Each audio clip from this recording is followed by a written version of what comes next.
आज हम माध्यक प्रश्नावली 17 माध्यक, माध्यिका और बहुलक, ये जो प्रश्न होता है ये प्रश्न संख्या 30 बोर्ड परीक्षा में होती है।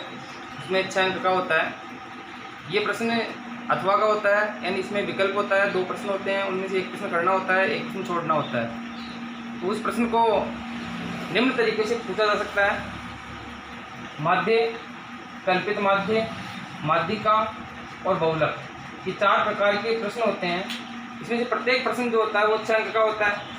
माध्य 6 अंक का होता है, हम वो कल्पित माध्य पूछ सकते हैं, वो भी 6 अंक का होता है। माध्यिका 6 अंक का होता है, बहुलक भी 6 अंक का होता है।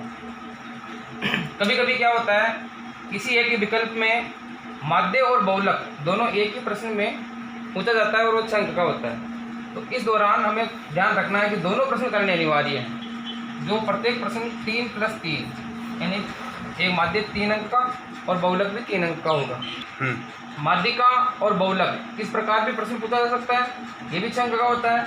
इसमें भी 3 अंक माध्यिका और 3 अंक बहुलक के मिलेंगे। अभी हमने पहले वाली वीडियो में माध्यिका सीखा था, तो उसमें 3 अंक हमारे माध्यिका के अनुसार आ चुके हैं। हम उसी प्रश्न को हमें बहुलक के रूप में भी हल करना होता है। तो आज हम इस वीडियो में बहुलक के रूप में इस प्रश्न को हल करना सीखेंगे।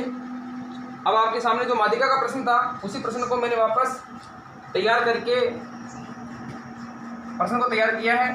तो ये उसी प्रश्न को हम बहुलक के रूप में हल करेंगे।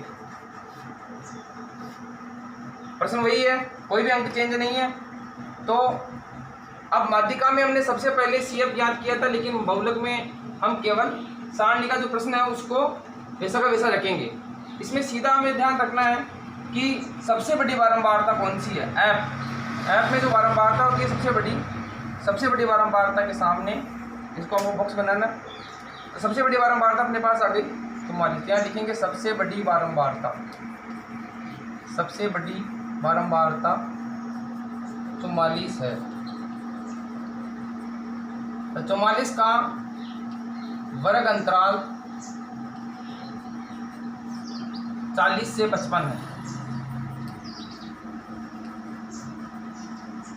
इसके बाद हम सूत्र के द्वारा L, H, F1, F0, F2 ये 5 हमें ज्ञात करने हैं। L होता है बहुलक वर्ग की निम्न सीमा 40, अंतराल जो है वो है 15 जो H कहलाएगा। F1 जो हमने बहुलक वर्ग की सबसे बड़ी बारंबारता वो F1, उसकी पूर्व बारंबारता F0 और उसके नीचे की बारंबारता F2, यानी लगातार आते हैं F0, F1, F2।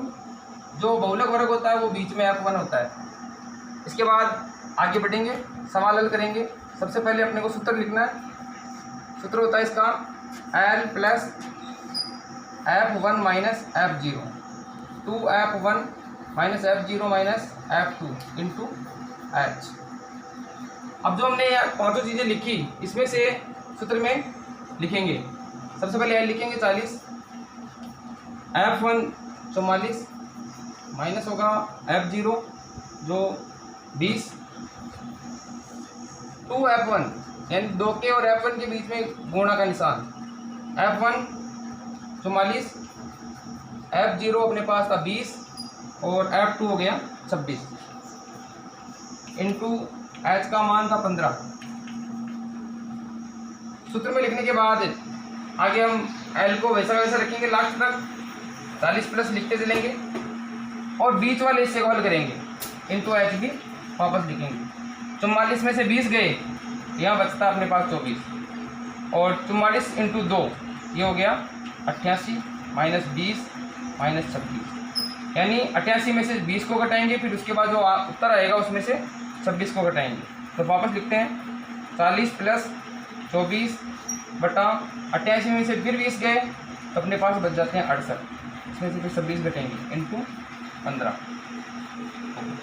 वो बोलने थे ना 40 + 24 बटा 68 में से 26 घटाएंगे तो अपने पास बचते हैं 42 इंटू 15।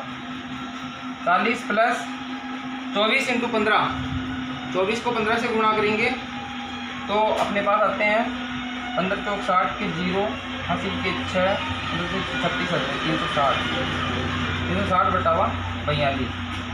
यहाँ भाग देंगे तो 40 प्लस 8.57, 360 में 42 का भाग देंगे, वापस वही 8 जोड़ लेंगे 48.57। ये अपना उत्तर होगा जो बहुलक होगा, ये अपने 6 नंबर का होगा। इस प्रकार हम 6 नंबर प्राप्त कर सकते हैं।